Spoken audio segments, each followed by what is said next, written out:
আগের দিনটাতে কিমা ঘুগনি করেছিলাম, তাই ভাবলাম রেসিপিটি তোমাদের সাথে শেয়ার করি। দেখো, আমি কড়াইগুলো ভিজিয়ে রেখেছিলাম। এবার আমি কড়াইগুলো নুন দিয়ে সেদ্ধ করে নেব। এবার কড়াইতে তেল গরম করে ছোটো ছোটো করে কেটে রাখা আলুগুলো নুন আর হলুদ দিয়ে খুব ভালো করে লাল লাল করে ভেজে তুলে নেব। ওই তেলে গোটা জিরে, তেজপাতা, শুকনো লঙ্কা, গোটা গরম মশলা ফোড়ন দিয়ে তাতে দিয়ে দেবো কুচনো পেঁয়াজগুলো। এবার সামান্য একটু নুন দিয়ে পেঁয়াজগুলো লাল লাল করে ভেজে নেব।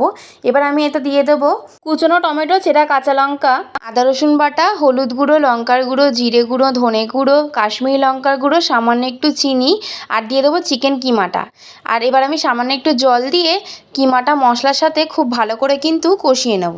দেখো, আমার এটা কিন্তু কষানো হয়ে গেছে, সাইড দিয়ে তেল ছেড়ে দিয়েছি। এবার আমি এতে দিয়ে দেবো সেদ্ধ করা মটর আর ভেজে রাখা আলুগুলো। সব কিছু খুব ভালো করে কষিয়ে নেব মশলার সাথে। এবার দেখো, ভালো করে আমার কষানো হয়ে গেছে, এতে দিয়ে দেবো পরিমাণ মতন জল। এবার সব কিছু খুব ভালো করে ফুটে উঠলেই কিন্তু আমাদের কিমা ঘুগনি একদম রেডি। নামানোর আগে ওপর থেকে দিয়ে দেবো শাহি গরম মশলা। এবার আমি ঘুগনিটা নামিয়ে নেব। ভিডিওটি ভালো লাগলে লাইক, শেয়ার অ্যান্ড চ্যানেলটিকে সাবস্ক্রাইব করে দেবেন।